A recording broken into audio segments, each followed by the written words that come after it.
ઓમ નમઃ શિવાય. અધ્યાય 17. શિવના દશાવતાર. નંદીશ્વર બોલ્યા, હે મુનિ, હવે શિવના દશાવતારોને સાંભળો. એમાં પહેલો મહાકાલ નામનો સજ્જનોને ભુક્તિ મુક્તિ આપનાર છે. એની મહાકાલ શક્તિથી ભક્તોને હંમેશા ઈચ્છિત ફળની પ્રાપ્તિ થાય છે. બીજો તારા નામનો અવતાર છે, જે પોતાના સેવકોને સુખ તથા ભુક્તિ મુક્તિ આપનાર છે. ત્રીજો બાલ નામ ભુવનેશ અવતાર અને એની બાલા ભુવનેશી નામની શક્તિ છે. ચોથો ષોડશ નામક વિદ્યેચ્છા ષોડશી શક્તિ છે, જે ભક્તોને સુખ અને મુક્તિ આપનારી છે. પાંચમા ભૈરવની ભૈરવી શક્તિ શ્રેષ્ઠ ઉપાસકોની કામનાઓને પૂર્ણ કરે છે.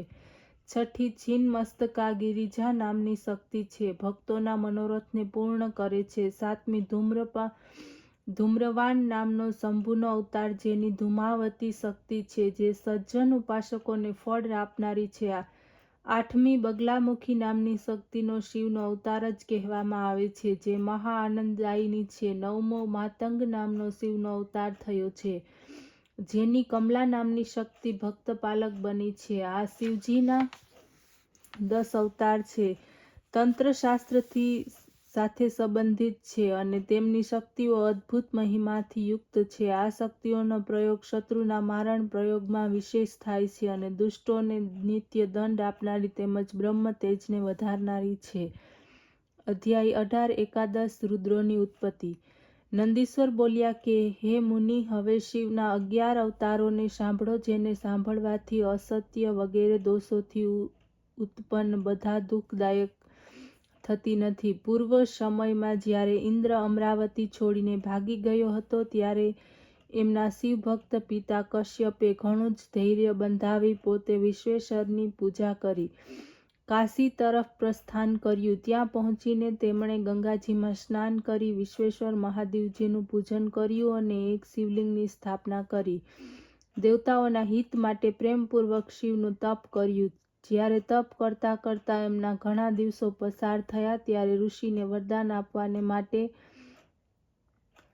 દીનબંધુ શિવજી પ્રગટ થયા અને કશ્યપને કહ્યું કે, હે મુનિશ્રેષ્ઠ, વરદાન ગ્રહણ કરો. ત્યારે એ શિવજીને જોઈને કશ્યપ અંજલિ બાંધી એમને પ્રણામ કરી સ્તુતિ કરવા લાગ્યા. ત્યારે ઘણી બધી સ્તુતિ કરી એમણે કહ્યું કે, હે મહેશ્વર, હે સ્વામીન, હું સર્વ પ્રકારે આપને શરણે છું. મારી કામના પૂર્ણ કરો. હે ઈશ, હું વિશેષ તો પુત્રના દુઃખે દુઃખી છું. મને સુખી કરો. આપ પુત્ર રૂપે થાઓ એવું મને વરદાન આપો. હે મહેશ, દેવોએ ઊભી કરેલી મુશ્કેલીઓથી દેવોનું જે રીતે રક્ષણ થાય તેમ કરો. કશ્યપના આ પ્રમાણે કહેવાથી શિવજી તથાસ્તુ કહીને અંતર્ધ્યાન થઈ ગયા. કશ્યપે તો પ્રસન્ન થઈને પોતાના સ્થાને ગયા. પ્રસન્નતાપૂર્વક સર્વ વૃત્તાંત દેવતાઓને કહી સંભળાવ્યો. ત્યારે શિવજી પોતાનું વચન સત્ય કરવાને માટે કશ્યપથી સુરભીમાં પ્રગટ થયા. તે સમયે મહાન ઉત્સવ થયો. બધું જ શિવરૂપ થઈ ગયું. સર્વ દેવતા કશ્યપથી ઘણા જ પ્રસન્ન થયા. પછી તો કપાલી, પિંગલ, ભીમ, વિરૂપાક્ષ, વિલોહિત, શાસ્તા, અજપાદ, અહિબુદ્ધન, શંભુ, ચંડ અને ભવ, આ 11 રુદ્રોએ સુરભી દ્વારા જન્મ ગ્રહણ કર્યો. આ બધા જ શિવના રૂપ તથા સાક્ષાત સુખના સ્થાન છે. આ 11 રુદ્રોએ દેવતાઓના હિત માટે સંગ્રામમાં ઘણા બધા દૈત્યોને મારી નાખ્યા અને દેવતાઓને નિર્ભય થઈને દૈત્યોનો વિજય પ્રાપ્ત કરીને ઇન્દ્ર વગેરે સ્વસ્થ ચિત્તે રાજ્ય કરવા લાગ્યા. આજ સુધી જે કશ્યપના 11 પુત્ર રુદ્રના રૂપમાં ધ્રુલોકમાં બિરાજમાન છે, એમાં પણ કરોડો રુદ્ર અનુસરો છે, જે ત્રણેય લોકોમાં સર્વત્ર ચારે બાજુ સ્થિત છે. હે પિતા, આ શિવજીના એકાદશ રુદ્રના અવતારનું સુખદાયક વર્ણન મેં તમારી સમક્ષ કર્યું, જેના શ્રવણ માત્રથી જ સર્વ પાપનો નાશ થાય છે. આ ઇતિહાસ ધન, યશ, આયુષ્ય, બુદ્ધિવર્ધક અને સર્વ મનોરથને પૂર્ણ કરનારો છે. જે પુરુષ સાવધાન થઈને આ ઇતિહાસને સાંભળે છે, તે આ લોકમાં સર્વ સુખને ભોગવીને અંતમાં મોક્ષ પ્રાપ્ત કરે છે. અધ્યાય 19. દુર્વાસા ચરિત્ર. નંદીશ્વર બોલ્યા, હે મુનિ, હવે શિવના એ ચરિત્રને સાંભળો જેમાં એમણે દુર્વાસાનું રૂપ ધારણ કર્યું હતું. પરમ તપસ્વી મહર્ષિ અત્રિ, જે અનસૂયાના પતિ હતા, તેમણે બ્રહ્માની આજ્ઞાથી પુત્રની ઈચ્છાથી સ્ત્રી સાથે વૃક્ષ નામના પર્વત પર જઈને વિંધ્યાચલના નજીક નદીના કિનારે ઈશ્વરની કૃપા પ્રાપ્ત કરવા ઘોર તપ કર્યું. એમના મસ્તકમાંથી તીક્ષ્ણ અગ્નિની જ્વાળા પ્રગટ થઈ. એ જ્વાળાથી સંપૂર્ણ લોક ભસ્મ થવા લાગ્યું. ઋષિ, મુનિ અને ઇન્દ્રને સાથે લઈને સર્વ દેવતા બ્રહ્માની પાસે ગયા. પોતાનું દુઃખ કહી સંભળાવ્યું. બ્રહ્મા વિષ્ણુને સાથે લઈને દેવતાઓ સહિત શિવના સ્થાને પહોંચ્યા. બધાએ મળીને એક સ્વરે શિવની સ્તુતિ કરી. પછી અત્રિના પરમ તપથી ઉત્પન્ન થયેલા અગ્નિએ એનું દુઃખ કહ્યું. શિવ બ્રહ્મા વિષ્ણુની સાથે બેસીને એકમતી કરવા લાગ્યા. પછી અત્રિ ઋષિને વરદાન આપવા માટે આ ત્રણેય દેવતાઓ એમના આશ્રમે આવી પહોંચ્યા. અત્રિએ સર્વને ચિહ્નોથી આ ઓળખીને બધાની અલગ અલગ સ્તુતિ કરી. પછી કહ્યું કે હે વિષ્ણુ, હે શિવ, આપને સંસાર ભવના પૂજનીય માનવામાં આવે છે તથા પ્રભુ, ઈશ્વર, સર્જક, રક્ષક અને વિનાશ કરનારા આપ જ છો. પરંતુ મેં તો કેવળ એક શિવજીનું જ પુત્રને માટે પાર્વતી સહિત ધ્યાન કર્યું હતું. તો પછી આપ ત્રણેય દેવતાઓ શા માટે આવ્યા? આ મારા ભ્રમને દૂર કરો, મને ઈચ્છિત વર આપો. મુનિના આ વાક્યને સાંભળીને ત્રણેય દેવતાઓએ કહ્યું, હે મુનિરાજ, જેવો આપે સંકલ્પ કર્યો હતો તે જ પ્રમાણે થશે. અમે ત્રણેય દેવતા બ્રહ્મા, શંકર અને વિષ્ણુ સમાન વરદાયક છીએ. તેથી અમારા અંશથી તમને 3 પુત્ર પ્રાપ્ત થશે. એમ કહીને તે ત્રણેય દેવતા પોતપોતાના સ્થાને ચાલ્યા ગયા. અત્રિ મુનિ પણ વરદાન મેળવીને આનંદ પામતા પોતાના સ્થાને ગયા અને અનસૂયા સહિત ઘણા જ પ્રસન્ન થયા. પછી તો એ અનસૂયા નામક સ્ત્રીથી બ્રહ્મા, વિષ્ણુ અને શિવરૂપી ત્રણેય દેવતાઓ ઉત્પન્ન થયા. બ્રહ્માના અંશથી ચંદ્ર, વિષ્ણુના અંશથી દત્ત ભગવાન તથા શિવના અંશથી મુનિશ્રેષ્ઠ દુર્વાસા ઉત્પન્ન થયા. દુર્વાસાએ દયાવશ થઈને ઘણાના ધર્મની પરીક્ષા કરી. સૂર્યવંશમાં ઉત્પન્ન રાજા અંબરીશની પણ પરીક્ષા કરી હતી. મહારાજા અંબરીશ સપ્તદ્વીપનો રાજા હતો. તેણે એકાદશીનું દ્રઢ વ્રત કર્યું હતું. ત્યારે દુર્વાસા એના નિયમને જાણીને પોતાના અનેક શિષ્યોની સાથે એમને ત્યાં ગયા. રાજાએ દ્વાદશીની થોડી ઘણી જાણીને પારણાનો વિચાર કર્યો. જ્યાં તે પારણું કરવા બેસતો હતો ત્યાં દુર્વાસા આવ્યા અને ક્રોધિત થયા. ધર્મની પરીક્ષા કરવા માટે તેમણે નિષ્ઠુર વચનો કહેવા માંડ્યા કે મને નિમંત્રણ આપીને મને ભોજન કરાવ્યા સિવાય તે જળ કેમ પીધું? એનું ફળ દેખાડીશ. આમ કહીને ઋષિએ ક્રોધ કરી રાજાને શાપ આપ્યો. પછી ભસ્મ કરી દેવાનો મનસૂબો કર્યો. એ જ સમયે એમની રક્ષાને માટે સુદર્શન આવ્યું. શિવની માયાથી મોહિત મુનિએ શિવનું રૂપ ન જાણ્યું.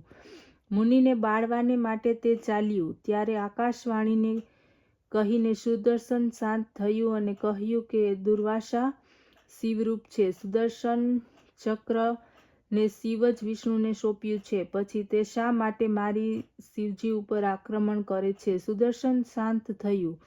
રાજા અંબરીશે દુર્વાસાને શિવને અવતાર સમજીને પ્રણામ કર્યા. શિવના અંશમાંથી ઉત્પન્ન દુર્વાસા ઘણા પ્રસન્ન થયા. એમને ઈચ્છિત ભોજન માટે તેઓ ગયા. એ જ રીતે આ દુર્વાસાએ એકવાર રામચંદ્રની પરીક્ષા કરી હતી. કાળરૂપ દુર્વાસાજી રામચંદ્રએ પરીક્ષા કરી હતી કે તમારી અમારી વાતમાં વચ્ચે કોઈ આવશે નહીં. ત્યારે એક સમયે જ્યારે તે બંને મહાનુભાવો એકાંતમાં બેસીને વાર્તાલાપ કરતા હતા ત્યાં લક્ષ્મણ આવ્યા.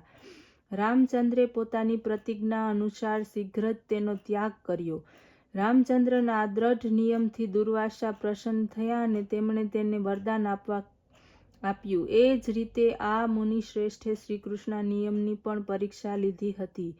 જ્યારે ભગવાન વિષ્ણુ ભૂમિનો ભાર ઉતારવાને માટે વસુદેવજીના પુત્ર થયા હતા, તેઓ નિત્ય બ્રાહ્મણોની ભક્તિ કરતા હતા અને ઘણા બ્રાહ્મણોને જમાડતા હતા. શ્રીકૃષ્ણ બ્રાહ્મણોના મોટા ભક્ત છે. આવી પ્રસિદ્ધિ સાંભળીને એમની પરીક્ષા લેવાને ગયા. જ્યારે કૃષ્ણ રથ જોડી રહ્યા હતા અને એમાં રૂકમણીને બેસાડીને ચાલ્યા. દુર્વાસા ત્યાં પહોંચ્યા. દુર્વાસાએ પ્રસન્ન થઈને એમને કહ્યું કે તમારા અંગો વ્રજ સમાન થઈ જાય. આ જ રીતે જ્યારે એક સમયે દુર્વાસા નગ્ન બનીને જળમાં સ્નાન કરી રહ્યા હતા ત્યારે તેમને નિર્વસ્ત્ર જોઈ દ્રૌપદીએ પોતાની સાડીના વસ્ત્રને ફાડીને શરીર ઢાંકવા વસ્ત્ર આપ્યું હતું. દ્રૌપદીના આશીર્વાદ આપતા એક વસ્ત્રના ટુકડાને સ્થાને અનેક વસ્ત્ર વધશે તેમ કહ્યું, જેનાથી દ્રૌપદીએ પાંડવોને સુખી કર્યા. આ રીતે દુર્વાસાએ ઘણા અદ્ભુત ચરિત્રો કર્યા, જેને સાંભળીને મનુષ્ય ધન તથા આયુ પ્રાપ્ત કરે છે અને પોતાના મનોરથોને પૂર્ણ કરે છે. જે મનુષ્ય દુર્વાસાના આ ચરિત્રને ભક્તિપૂર્વક આનંદથી સાંભળે છે તે આલોકમાં તથા પરલોકમાં સુખની પ્રાપ્તિ કરે છે.